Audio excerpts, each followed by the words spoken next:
मेरे सम्मानित प्रिय, इंडियन कॉन्स्टिट्यूशन की झलक के बाद थोड़ा बायो की तरफ मुखातिब हो जाते हैं। एकदम ट्रैक चेंज होता है। ऐसा ही क्लास में होता था कि एक क्लास में एंशिएंट हिस्ट्री है तो दूसरे क्लास में फिजिक्स है, एक क्लास में मेडावल हिस्ट्री है तो दूसरे क्लास में बायो सेक्शन है। तो चूंकि जीएस का सारा सेक्शन मेरे हाथ में है ही, तो मुझे कोई तकलीफ है नहीं उन चीज़ों को कैसे कोऑर्डिनेट करना है। बड़ा अच्छा चैप्टर है, थोड़ा ध्यान दीजिएगा तो एकदम काम हो जाएगा। और ध्यान रखना है कि जो सेक्शन हम पढ़ा रहे हैं, मतलब उस सेक्शन को ही मत समझिएगा, उस सेक्शन से कोरिलेट करके बहुत सारी चीज़ों को मैं बताने वाला हूँ। वैसे भी मुझे थोड़ा कम कंट्रोल होता है किसी चीज़ को पढ़ाने में। कभी भी मैं किसी चीज़ पर बहुत आराम से चीज़ों को बताते बताते ख़त्म नहीं करता हूँ। मुझे लगता है यहाँ मिला है तो मौका इसको कैश करूँ, मौका को कभी जाने देते नहीं है। मौका जब भी मिला है, चाहे वो क्रिकेट का मैदान हो, चाहे अन्य किसी जगह पर हो, पूरे तसल्ली के साथ, पूरी शिद्दत के साथ उन चीज़ों पे शामिल होते हैं। तो चलिए एक बार मुखातिब होते हैं इन चीज़ों की तरफ, इन चीज़ों की तरफ इंटरेक्ट होते हैं। सबसे पहले जय हिंद, जय भारत, भारत माता की जय। चलिए शुरू करते हैं अपनी कहानी। देखिए, विज्ञान है तो विज्ञान को विज्ञान की तरफ पढ़िए, विज्ञान को इतिहास की तरफ पढ़िएगा तो बड़ा गड़बड़ है। ऐसा नहीं, वह कौन ऐसा ग्लैंड है जिसमें अंतःस्रावी एवं बहिःस्रावी दोनों का सम्मिश्रण है। मतलब ऐसे जीके टाइप का थोड़ी पढ़ना है। हमारे शरीर की सबसे बड़ी ग्रंथि, अरे भाई ऐसे सेंटेंस का क्यों यूज कर रहे हो कि जिसमें लगे कि कुछ इंफैटिक टाइप का काम हो रहा है। एकदम सिंपल बात करना है। सोचिए, बड़ा सिंपल तरीके से हम लोग बात करने जा रहे हैं। सिस्टम है, समझिएगा, डाइजेस्टिव सिस्टम। अब यह बताइए कि जो चीज पचा रहा है क्या वो अन्य चीजों का काम नहीं कर रहा है क्या? सिर्फ डाइजेशन में ही काम कर रहा है क्या? अन्य चीजों का जो पैसेज है, उस पैसेज का अन्य डिफरेंट वर्क तो होगा ही। और वैसे भी हमारे बॉडी में सब चीज का आपस में इंटरेक्शन, हर एक चीज को दूसरी चीज से कोऑर्डिनेट एंड कंट्रोल कर रहा है। तो समझिएगा, डाइजेस्टिव सिस्टम में हम लोग को जो बात करनी है, उसमें आखिरकार हम लोग का काम शुरू होगा कहां से, उन चीजों पर हम लोग काम कैसे करेंगे। तो सबसे पहले पाचन तंत्र को समझने के लिए, डाइजेस्टिव सिस्टम को समझने के लिए इन चीजों को समझिएगा कि कोई चीज हम लोग खाते हैं, एकदम नॉर्मल समझना है। पहले तो एकदम मेरे बॉडी पर लीजिए, इधर उधर काम ही नहीं करना है, हमारे बॉडी पर ही इसका एक्सपेरिमेंट कर सकते हैं। किसी चीज को हम लोग खाए तो जैसे हम लोग के माउथ में, ये जो माउथ है इसको हम लोग एक नाम बोलते हैं बकोफेरेंजियल। यूपीएससी में एक बार क्वेश्चन पूछा था, ऑप्शन में ऑरल कैविटी दिया नहीं था, माउथ दिया नहीं था, बकोफेरेंजियल दिया। लोगों को लगा है क्या भाई, तो आपको याद नहीं रहेगा ये सेंटेंस, तो याद रखना है जो बकने वाला फेरेंजियल है, बकोफेरेंजियल। ये बकोफेरेंजियल जो हम लोग ऑरल कैविटी है, जो माउथ है, सबसे पहले हम लोग किसी चीज को खाए। अब जब खाए तो हम लोग का जीभ का जो 3 टेस्ट है, एक आगे का टेस्ट, एक बीच का, एक लास्ट वाला टेस्ट। तो ऐसे सोचना है कि आप देखते हुए जब कैडबरी का प्रचार देता है तो जो भी उसमें कैडबरी खाने वाले या खाने वाली होती है, तो देखिएगा कैडबरी को खाने में जी ललचाए में हल्का सा जीभ निकाल के कैडबरी को आगे से टच किया जाता है, मीठा का एहसास देता है। यानी जी का जो जीव है, जो टंग है हमारा, उसका जो आगे का पार्ट है वो किसका एहसास, स्वीटनेस का देगा, मीठा का एहसास देगा। और जब हम लोग कुछ खट्टा चीज खाते हैं तो पता ही होगा आप लोग को, एक आवाज आती है कट, ये बीच वाला आवाज देता है, दैट इज द खट्टे को। ये सिट्रस चीजों को कंट्रोल करने का काम करता है, यानी कि वो जो टेस्ट वर्ड है हम लोग का बीच में है। और जब किसी को तीखा लगा, मिर्ची खा लिया, देखो पानी डाल करके ऐसे मिला रहा है, यानी इसका मतलब यह भी समझ गए कि जो बिटरनेस है लास्ट, जो खट्टापन है वो बीच, और जो मीठापन है वो आगे। तो जीभ का 3 टेस्ट वर्ड हो गया, तीनों टंग को समझ गए। बड़ा बेहतर सेंसरी ऑर्गन है, चीजों को समझ सकते हैं, इन चीजों से हम लोग को टेस्ट वर्ड पता चलता है। और ध्यान रखिएगा कि ये सारा जो टेस्ट वर्ड है वो हम लोग का कहीं ना कहीं ब्रेन से उसकी कनेक्टिविटी है। क्योंकि हमने आपको पहले ही बताया था कि ब्रेन के 3 पार्ट में सब पार्ट का अपना अलग अलग काम है। ऊपर में जो ऑल्फैक्टरी लोब है, इस लोब का काम ही है कि हमारे स्मेल के रिस्पॉन्सिबल है। किसी चीज को सूंघ पाते हैं, स्मेल कर पाते हैं, वो उसके लिए मेरे ब्रेन में एक ऑल्फैक्टरी लोब है जिसका ये काम है, जिसको घ्राण पिंड हिंदी में बोलते हैं। तो ब्रेन की कनेक्टिविटी भी इसके साथ हम लोग देख सकते हैं। खैर छोड़िए, इस पर हम लोग बाद में बात करेंगे, पहले इसको बहुत अच्छे तरीके से हम लोग क्लैरिफाई कर रहे हैं। अब समझिएगा बात को कि हम लोग करने क्या जा रहे हैं। जो हम लोग चीजों पे बात कर रहे हैं इसको समझना है, थोड़ा सा लाते हैं इसको बीच में, समझिएगा, इसको थोड़ा बड़ा करते हैं, ठीक है।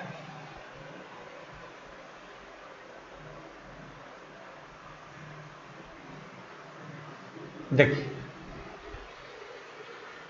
ये फिगर पे हम लोग बाद में बात करेंगे, क्योंकि चुराया हुआ फिगर है, कहीं ना कहीं इंटरनेट से उठा करके मेरे हाथ से बना हुआ रहता तो हमें ज्यादा अच्छा रहता है उसको टिक आउट, इसलिए मैंने बगल में अपना हैंड रिटन चीजों को चिपकाया इसके साथ। बहुत सुविधा हो गई, अब किसी चीज को किसी चीज के साथ एडिट करके एडिट प्रोफाइल कर लो, कोई दिक्कत नहीं है। और स्टूडियो हमें आना ही पड़ा, चाहे जो भी हो, जितना ही मशक्कत हो, थोड़ा दूर है, मेरे ख्याल से 5-7 किलोमीटर है, यहाँ आना पड़ता है, तो मेरे पास ऑप्शन भी नहीं बचा था। आखिरकार कितना हम वेट करते कि अब अगस्त में खुल जाएगा, जुलाई में खुल जाएगा, ये खुल जाएगा, वो खुल जाएगा, खुलते रहे, अपने काम को मैं अपने आगे प्रोसीड करते रहूंगा। तो चलते हम लोग इस पर बात करते हैं थोड़ा सा कि सबसे पहले भोजन कहाँ गया, बकोफेरेंजियल या ओरल कैविटी में, माउथ में। तो देखिएगा इन चीजों को हम लोग ध्यान से देखना है। ये माउथ कैविटी है, माउथ कैविटी में हमने भोजन को लिया, दांत का काम क्या है, उसको तोड़ करके छोटे छोटे टुकड़ों में बांटना। और ध्यान दीजिएगा, ये जो कान के नीचे हम लोग का एक पैरोटिड ग्लैंड है, ये पैरोटिड ग्लैंड से निकलेगा टाइलिन, जो टाइलिन का काम, यानी सबसे पहले हमारे माउथ में अगर किसी चीज का डाइजेशन होता है वो दैट इज अ कार्बोहाइड्रेट। सबसे पहले किसका पाचन होगा, कार्बोहाइड्रेट। का क्वेश्चन बहुत बार पूछा भी गया है कि सबसे पहले डाइजेशन किसका होता है, कार्बोहाइड्रेट का। तो आप जो रोटी लिए उसको चबाए हैं, तो यहां से पैरोटिड ग्लैंड्स के से आपका टाइलिन निकला, टाइलिन उसको क्या करेगा, उसको पचाने का काम करेगा। यानी क्वेश्चन अगर आपसे आ जाए कि सबसे पहले डाइजेशन की प्रक्रिया, यानी सबसे पहले पचता क्या है, दैट इज द कार्बोहाइड्रेट। कौन पचाता है, that is the ptyalin. Ptyalin कहां से निकलता है, पैरोटिड ग्लैंड से। और एक चीज ध्यान दीजिएगा कि एक वायरस का डिजीज है, बचपन में हम लोग जब भी आखिर फुटबॉल क्रिकेट जब खेलने जाते हैं तो गांव में सब में देखते होंगे, कोनो बच्चा गाल में वो चिपका के लाता था, नेट टाइप का, ऐसे चिपका हुआ है, नेट टाइप का, उसके गाल में चिपका हुआ रहता था। हम लोग को समझ नहीं आता कि गाल में हुआ क्या है। एक्चुअली होता नहीं था, वो एक बीमारी थी कि पैरोटिड ग्लैंड में जो वायरस का अटैक होता था, उस बीमारी को हम लोग बोलते हैं मम्स हो जाता था। तो पैरोटिड ग्लैंड के बारे में समझिएगा, यानी कि पैरोटिड ग्लैंड से टाइलिन निकलता है, यानी सबसे पहले हमारे माउथ में पाचन किसका होगा, ध्यान देना है। सबसे पहले पाचन होगा कार्बोहाइड्रेट का। कार्बोहाइड्रेट क्या है भाई, जो ओज वाला, ग्लूकोज, सुक्रोज, फ्रुक्टोज, माल्टोज, जो ओज वाला लैक्टोज, जैसे मिल्क का कार्बोहाइड्रेट लैक्टोज, फ्रूट्स में जो है वो फ्रुक्टोज, ठीक है ना। तो हम लोग जो ओज वाला जितना चीज है, वैसे कार्बोहाइड्रेट में अगर हम लोग बात करें तो कार्बोहाइड्रेट में सेलुलोज भी है, सेलुलोज भी कार्बोहाइड्रेट है। और जो प्लांट में जो कार्बोहाइड्रेट जमा रहता है वो स्टार्च है, यह भी क्या है, कार्बोहाइड्रेट है। हम लोग के शरीर में जो लीवर में जमा होता है, जिसको हम लोग बोलते हैं ग्लाइकोजेन, ये ग्लाइकोजेन भी कार्बोहाइड्रेट है। और ये ग्लाइकोजेन को जमा कौन करता है, लीवर। और जब कभी हमें एनर्जी की आवश्यकता हो तो यही ग्लाइकोजन जो है ना, यही ग्लाइकोजन को लीवर ग्लूकोज में कन्वर्ट कर देता है। बहुत सारी बात है, इतना आसान नहीं कि हाँ ये यहां पचा, वहां से निकला, पचाया, खत्म हो गया, पच गया। इतना आसानी से बायोलॉजी पचने वाला है नहीं। बायोलॉजी को बारीकी से पढ़िए, और जितना रिव्यू लगा करके मेरे वीडियो को देखना है देखिए, अब आपको आपके काम आने वाला है। और बस आप ये मनाइए कि हमारा मूड बना रहे, मूड में गड़बड़ा। थोड़ा सा दिक्कत मेरे साथ क्या है ना कि बहुत सारे लोग हैं कि दबाव में होते हैं, उनको ये करना होता है, नहीं करेंगे, उनके पास ऑप्शन नहीं है। हमारे पास बहुत ऑप्शन है। हमारे पास क्या है ना कि एक बार उन चीजों के प्रति हमारा मूड में इंटरेस्ट आ जाना चाहिए कंप्लीट, कि नहीं करना है तो करना है। और एक बार सोच लिया था कि करना है तो करना है, तो फिर करना है। फिर कहीं कोई इसके बीच में कोई दिक्कत होने वाली बात है नहीं। तो खैर उन बातों पर हम लोग अब तो हर दिन मुखातिब होने जा रहे हैं, तो आपसे बहुत सारी बातें करेंगे, बहुत सारा बात बचा बचा हर दिन सोचते थे, कभी फेसबुक के माध्यम से, सोशल मीडिया के माध्यम से उस चीज़ों को हम प्रदर्शित कर पाते थे। आप लोग इतने अच्छे बच्चे थे मेरे पास कि कम से कम हम जितने बातों को बोलते थे कम से कम सुनते तो थे। कहाँ कौन सुनने वाला है? अभी तो इतना लोग इरिटेट है कि अच्छा बात भी नहीं सुनने को तैयार है, और आप लोग इतने थे कि कम से कम मेरी हर बातों को इतने अच्छे तरीके से सुनते थे।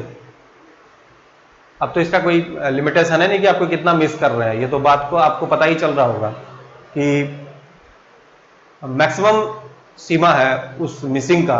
उस दोनों क्लासरूम में जो आप लोग का एनर्जी लेवल था, भारत माता की जय, जय हिंद, वंदे मातरम, कभी कभी तो ऐसा नारा होता था जिसे हमें चुपचाप से एहसास करना होता था, वो अनुगुंज एकदम गायब है।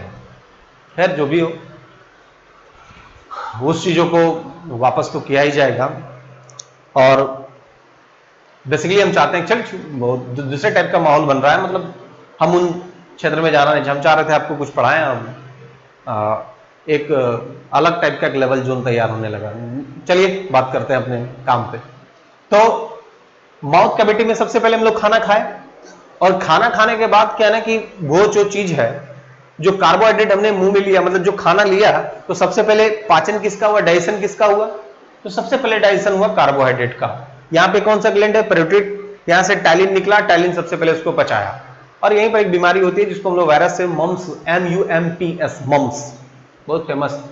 तो कार्बोहाइड्रेट की बात आई तो कार्बोहाइड्रेट में हमने कहा था ओज वाला, सुक्रोज, ग्लूकोज, फ्रुक्टोज, माल्टोज, ये सब क्या है? कार्बोहाइड्रेट। ग्लैक्टोज, लैक्टोज, ये सब कार्बोहाइड्रेट।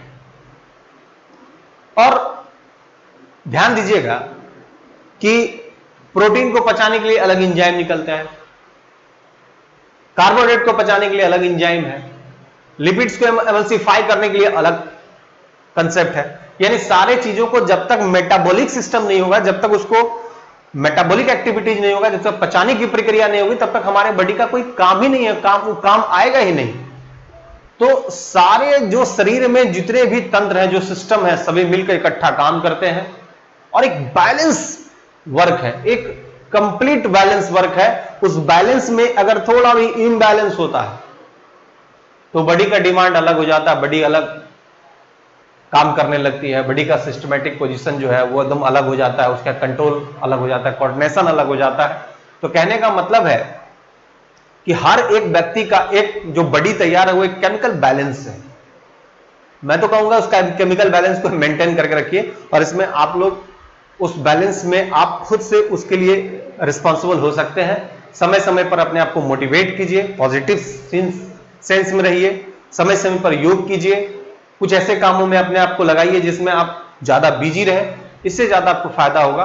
तो आपका जो शरीर का जो केमिकल बैलेंस है उसका मेंटेनेंस आपके माइंड से होता है, और माइंड को हमेशा स्वस्थ रखिए। शरीर कमजोर हो जाए कोई दिक्कत नहीं है, अगर मन से आप मजबूत हैं तो आने वाले जो रोग है उससे आप फाइट कर सकते हैं। तो आप लड़िए, और दिमागी रूप से आप मजबूत ज्यादा रहिए।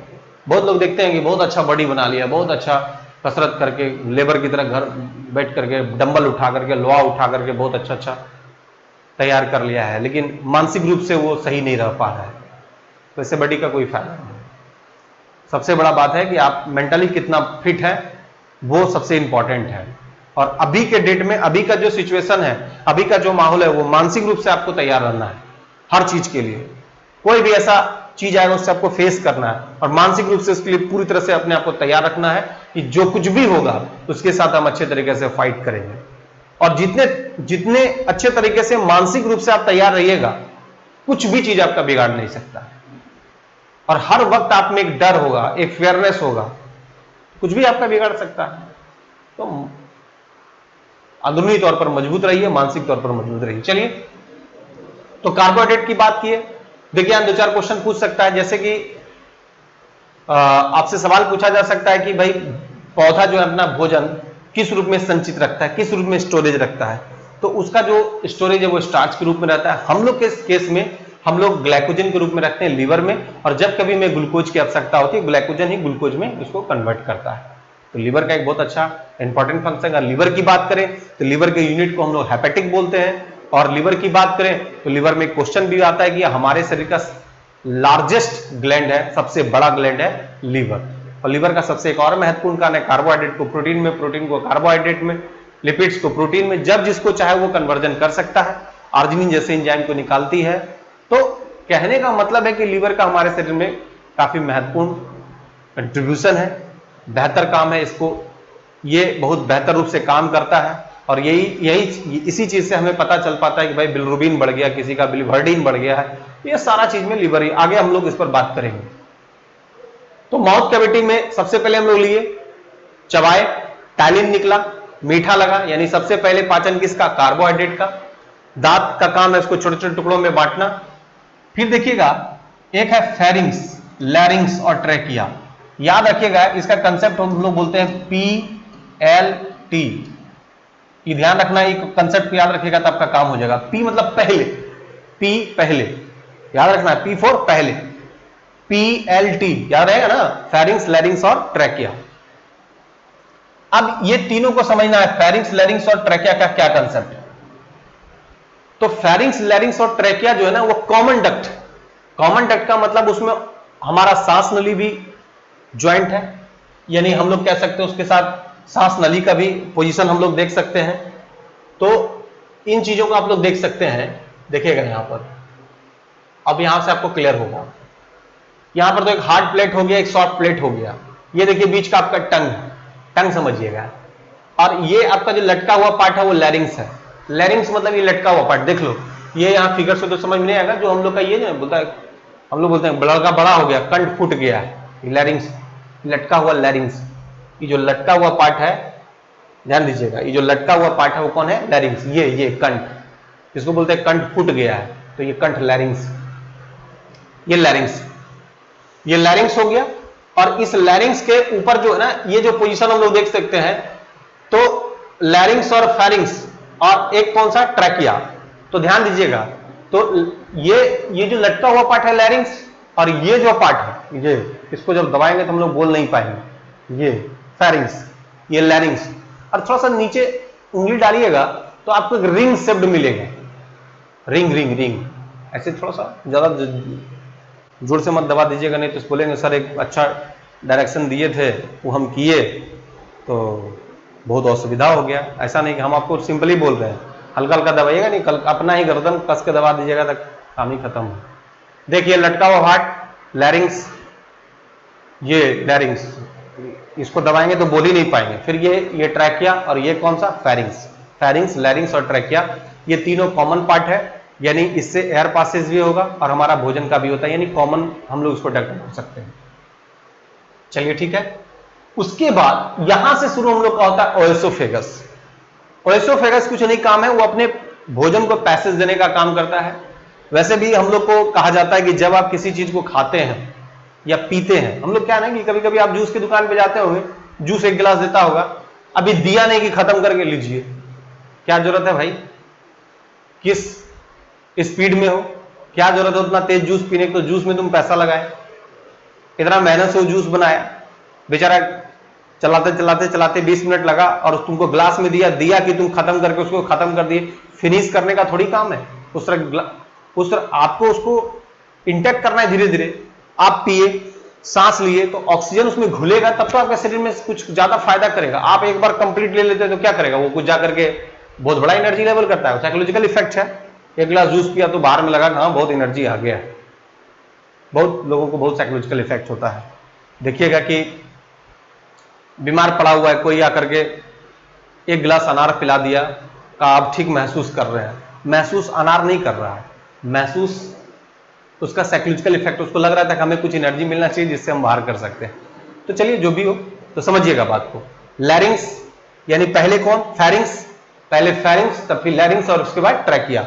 माउथ से हम लोग स्टार्ट कर दिए हैं काम, दोनों कॉमन डक्ट है यानी ऑक्सीजन भी जाएगा और भोजन भी जाएगा। उसके बाद यहां से हम लोग का कौन सा, ओएसोफेगस। और ऐसा नहीं समझ पा रहे फेरिंग्स, लैरिंग्स, ट्रैकिया, तो समझिएगा हम लोग कभी कभी खाते वक्त क्या होता है ना कि सरक जाते हैं, नाक से भी कभी कभी पानी आ जाता है, जो खाना खा रहे हैं वो भी आ जाएगा, तो कॉमन है तभी तो आ रहा है। और उसी वक्त में कोई आदमी आपको मिलेगा तो बोलेगा कि कोई याद कर रहा है, बहुत जोर से याद कर रहा है या गाली बक रहा है। ये सब बात नहीं है। एक्चुअली आपके माइंड का कंसंट्रेशन आपके भोजन से हट के कहीं और चला गया है, जिसके कारण ये काम होता है। तो ये टोटल डिपेंड करता है माइंड पर। हमने पहले भी कहा था कि हम लोग का बॉडी टोटल एकदम केमिकल बैलेंस पर है, केमिकल चीजों को समझना है। समझिएगा बात, समझ गए? माउथ, फेरिंक्स समझ गए, लैरिंक्स समझ गए, ट्रैकिया समझ गए, ओएसोफेगस गए। ओएसोफेगस में म्यूकस है, भोजन को धीरे धीरे आगे की ओर बढ़ाएगा। अब समझिएगा बात को, ओएसोफेगस से आएगा स्टोमक में। स्टोमक में अब क्या होता है इसको ध्यान देना है, थोड़ा सा समझिएगा। अब ये स्टोमक में आया, स्टोमक में आने के बाद लास्ट पार्ट इसका पैलोरिक पार्ट, यानी लास्ट। तो पहले, अब इसमें क्वेश्चन आता भी है कि जो सबसे ऊपर में आपका है, जो हार्ट के नजदीक वाला जो पार्ट है, जो हार्ट के नजदीक वाला पार्ट है उसको हम लोग बोलते हैं कार्डिया, ठीक है। और उसके बाद आता है बीच में जो हम लोग का है दैट इज द फंडिक, और लास्ट में हम लोग बोलते हैं पाइलोरिक। ध्यान दीजिएगा, कार्डियक इसलिए बोल रहे हैं कि हार्ट का जो यूनिट है उसको हम लोग कार्डियक बोलते हैं। कार्डियक मतलब जो पेट, सुना है ना कभी कभी हम लोग जब खाना खाते हैं तो सुनते हो कि हम लोग इशारा करते हैं, नहीं नहीं पेट एकदम भरा हुआ है, पेट एकदम भरा हुआ है। तो हम लोग पेट जो भरा हुआ है वो हम लोग इशारा करते हैं यहां पर, कभी ऐसा नहीं करते हैं कि जो हम लोग का पेट जो है कंप्लीटली इस तरह से हम लोग इशारा करते हैं कि पेट भरा हुआ है। तो इसका मतलब है कि पेट का 3 पार्ट है, एक जो कार्डियक जो हार्ट के नजदीक है वो कार्डियक है, बीच में दैट इज द फंडिक, और नीचे है कौन? पैलोरिक। तो आपका जो डाइजेशन स्टार्ट होता है वो कहां से होगा? पैलोरिक से। यानी इस पार्ट पर आप लोग थोड़ा ध्यान दीजिएगा, पैलोरिक, थोड़ा सा इस पर ध्यान दें कि ये जो पैलोरिक है इसका स्पेलिंग है PYLORIC, पैलोरिक। तो पैलोरिक पार्ट से यहां काम हो गया। अब ये लास्ट पार्ट में हम लोग को ध्यान देना है कि यहां पर से निकलता है पेप्सिन और रेनिन। कौन निकलता है? पेप्सिन और रेनिन, और ये दोनों को मिला के हम लोग बोलते हैं गैस्ट्रिक जूस। ध्यान देना, भोजन किया, माउथ में गया, सबसे पहले क्या पचा? कार्बोहाइड्रेट। यहां से निकला नीचे, कौन मिला? Common duct. पहले हैरिंग्स, फिर कौन? लैरिंग्स, फिर कौन? ट्रैकिया। कॉमन डक्ट से किस में आया? ओएसोफेगस में। ओएसोफेगस से आगे इसको म्यूकस, इसको स्लिप करके कहां भेजा? कार्डियक। कार्डियक इसका अपर पार्ट है, बीच में कौन है? फंडिक, यानी स्टोमक। ध्यान देना है, ये जो आपका जो स्टोमक का पार्ट है ये कौन हो गया? कार्डियक। ये कौन हो गया? फंडिक। और ये कौन हो गया? पैलोरिक। लास्ट पार्ट कौन है? पैलोरिक। पैलोरिक में आकर 4 घंटे के बाद इसमें पाचन का प्रोसेसिंग स्टार्ट होगा। इसमें कौन सा जूस आएगा? गैस्ट्रिक। इसका कॉमन नाम गैस्ट्रिक है, लेकिन गैस्ट्रिक में शामिल कौन कौन है? तो इसमें शामिल है पेप्सिन और रेनिन। पेप्सिन नाम से समझिएगा, पेप्सिन प्रोटीन को पचाता है और रेनिन भी प्रोटीन को पचाता है, लेकिन दोनों में फर्क है। फर्क को थोड़ा सा हम लोग देखेंगे कि क्या फर्क है, इस चीज को समझेंगे। समझिएगा, थोड़ा फर्क को समझा दें तो ज्यादा आपको मजा आएगा। अब यहां पे देखिए, ये जो गैस्ट्रिक जूस है, पेप्सिन और रेनिन को दोनों को मिला के हम लोगों ने गैस्ट्रिक जूस बोला है। पेप्सिन भी प्रोटीन को पचाता है, रेनिन का काम क्या है? तो थोड़ा रेनिन पर काम कर लें। आप देखते होंगे कि रेनिन जो है, रेनिन एक सर्टेन एज तक ही काम करता है। सर्टेन एज का मतलब है कि बच्चे अगर 3 किलो 4 किलो दूध पी लें तो वो पचा सकता है, लेकिन बड़े अगर पी लें तो आप तो समझ ही सकते हैं कि क्या पोजीशन होना है। तो रेनिन किसको पचाएगा? मिल्क प्रोटीन को पचाएगा। अब जब मिल्क प्रोटीन की बात आई तो थोड़ा सा हम लोग मिल्क प्रोटीन पर चर्चा कर लें कि भाई मिल्क प्रोटीन का कंसेप्ट है क्या। आराम से पढ़िएगा। तो मिल्क प्रोटीन को हम लोग बोलते हैं, ध्यान देना है, इसको हम लोग बोलते हैं कैसिनोजन। कैसिनोजन यानी CASINOGEN,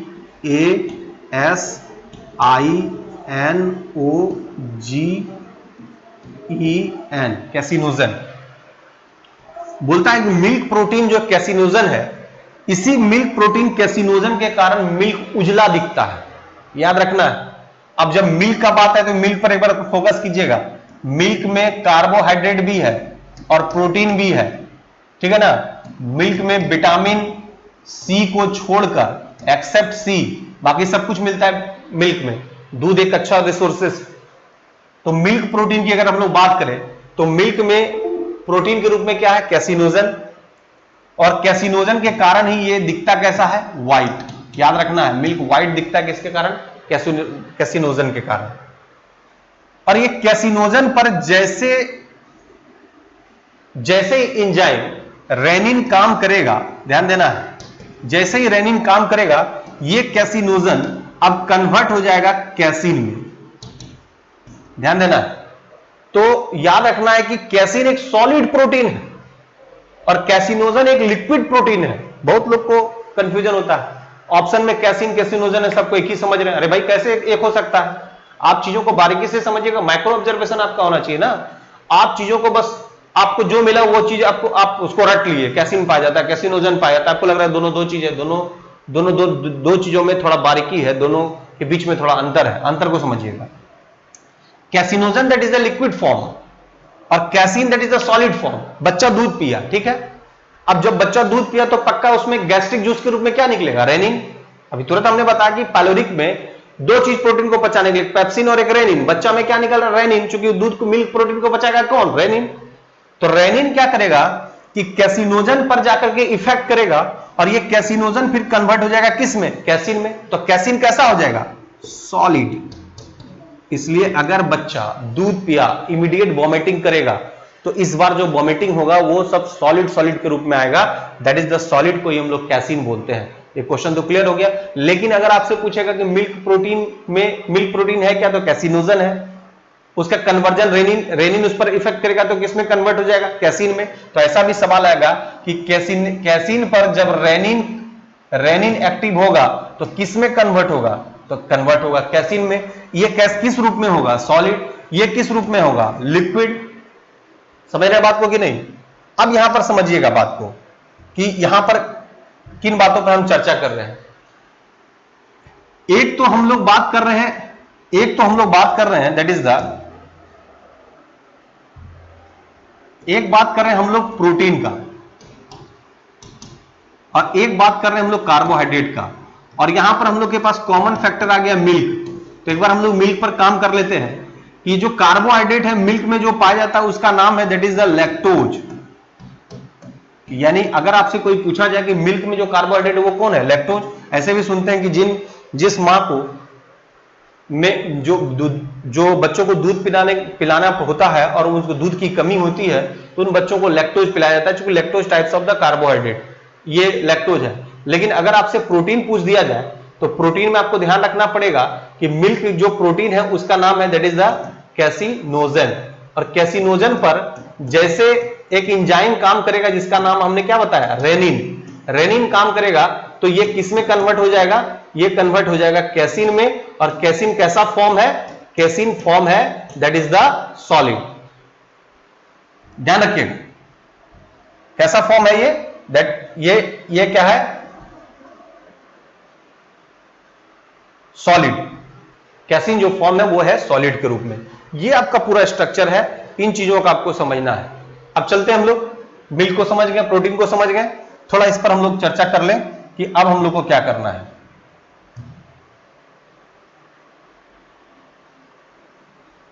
देखिएगा अब तो क्लियर हो गया कि लास्ट पार्ट में, पाइलोरिक पार्ट में गया, गैस्ट्रिक जूस में कौन, पेप्सिन और रेनिन।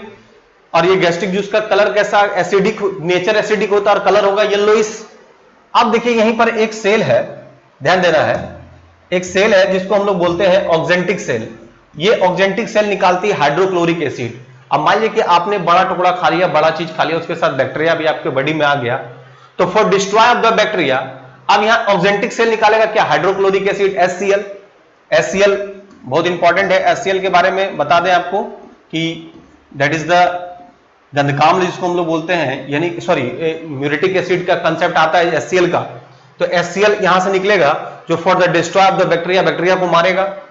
फिर अब यहां पर से क्या है ना, कि इसी पाइलोरिक पार्ट में जो टाइलिन आपके माउथ में निकला था, जो कार्बोहाइड्रेट को पचाया था, अब यहां पर इंडिंग इसका आ जाएगा, ये यहां पर आप काम करना बंद कर देगा। तो यानी पाइलोरिक पार्ट में जाके जो टाइलिन आपका काम कर रहा है वहां जाके बंद कर देगा। स्टार्ट कहां से होगा? माउथ से। फिर हमने अभी तुरंत बताया कि रेनिन मिल के कैसिनोजन को सॉलिड प्रोटीन में कन्वर्ट करता है, और ये जो सॉलिड प्रोटीन है उसको हम लोग कैल्शियम पारासिनेट बोलते हैं। कभी कभी बदमाशी क्या करेगा, कैसिन चेंज हो जाता है कैल्शियम पारासिनेट, ऑप्शन में कैल्शियम पारासिनेट भी डाल देगा। तो रेनिन निकलने का कारण मिल के कैसिनोजन को सॉलिड प्रोटीन में, और ये कैल्शियम पारासिनेट के रूप में जिसको हम लोग कैसिन बोलते हैं उसमें चेंज हो जाता है। तो यहां तक के तो एपिसोड को आप लोग समझ गए। अब थोड़ा इन चीजों को और समझिएगा। देखिए, अब ये कैल्शियम पारासिनेट कैसिन में चेंज कर गया। यहां पर आपका स्मॉल इंटेस्टाइन का पार्ट आया।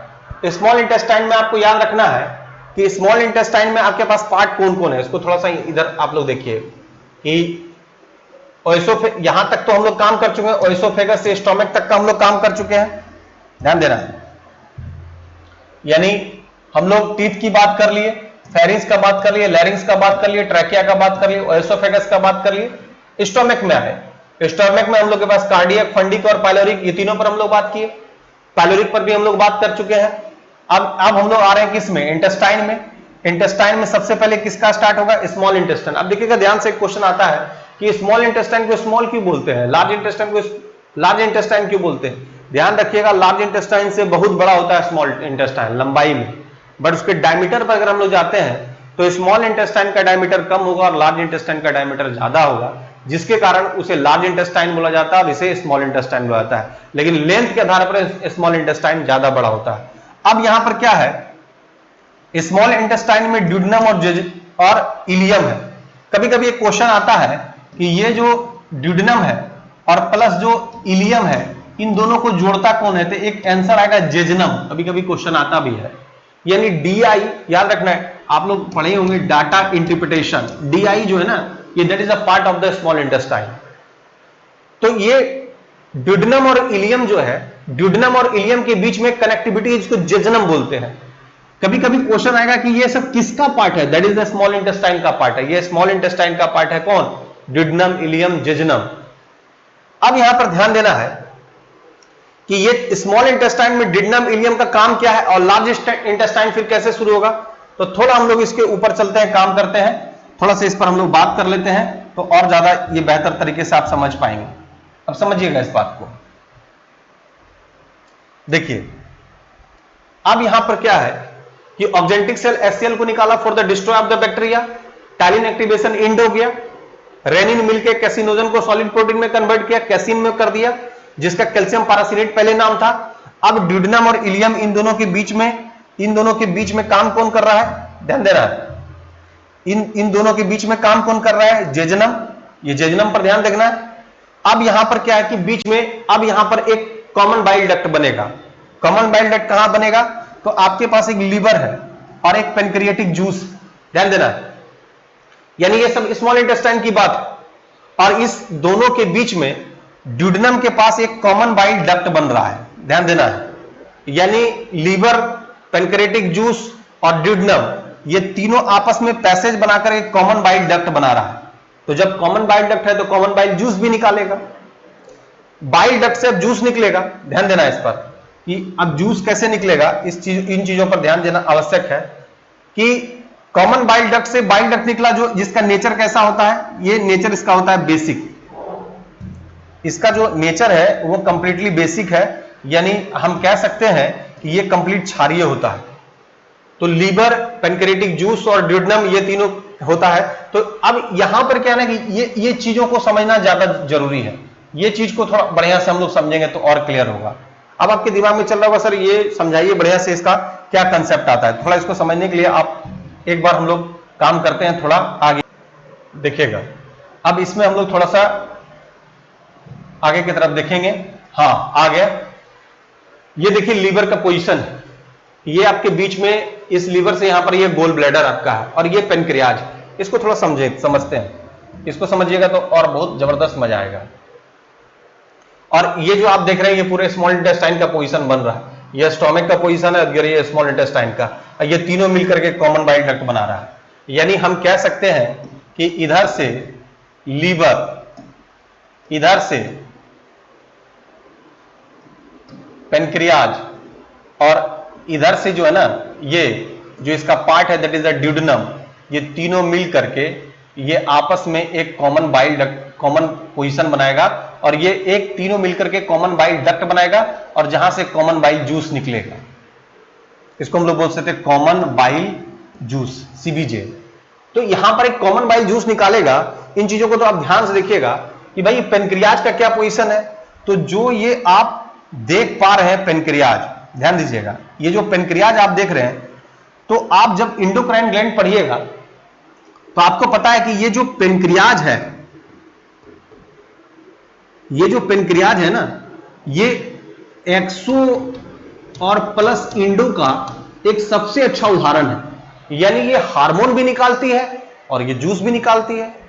सबसे अच्छी बात है कि मात्र 2% ही ये जो है हार्मोन का सेक्रेशन करती है, बाकी 98% पार्ट जो है वो निकालती है जूस, और ये निकालती है पेनक्रियाटिक जूस। तो हमने कहा था कि जो जूस निकालेगा दैट इज द एंजाइम, जो पचाने का काम करेगा, और ये जो 2% पार्ट है ये क्या निकालेगी, ये 2% जो है ना हार्मोन का सेक्रेशन करती है।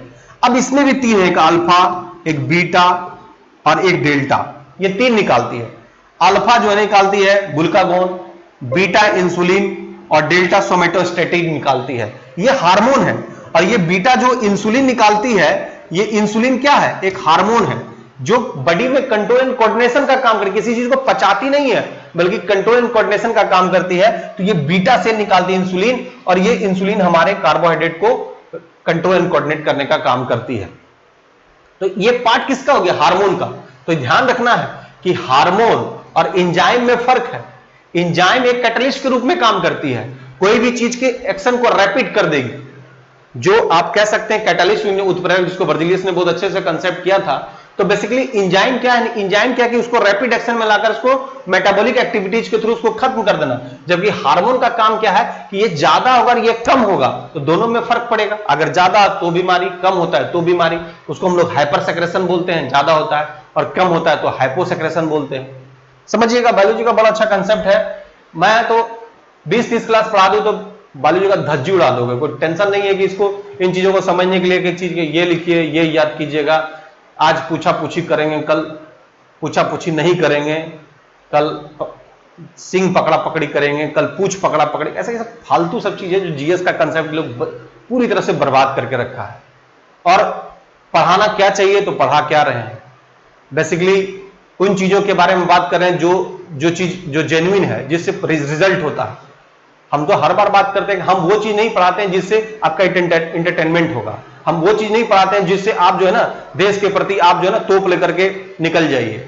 हम वो चीज पढ़ाते हैं जिससे आपके कंधे पर कुछ मिलता हो, आपके कंधे पर रिस्पॉन्सिबिलिटी आती हो। हमारे पढ़ाने का मतलब है कि आप पढ़कर पहले कुछ बन जाओ। पहले से जोश रख करके क्या करोगे, दिवा स्वप्न देखने से फायदा है नहीं। और हम उन चीजों को देख के क्या करेंगे कि हम वहां हमला कर देंगे, वहां जीत जाएंगे, वहां ये करेंगे, हमारे पास ये व्यवस्था वो व्यवस्था है, उससे क्या फायदा है। इस व्यवस्था किस काम का जिस व्यवस्था को हम टच ही नहीं कर पाए। उस व्यवस्था तक अपनी पहुंच को बनाने के लिए सबसे पहले अपने हाथों में मजबूती लाने की आवश्यकता है।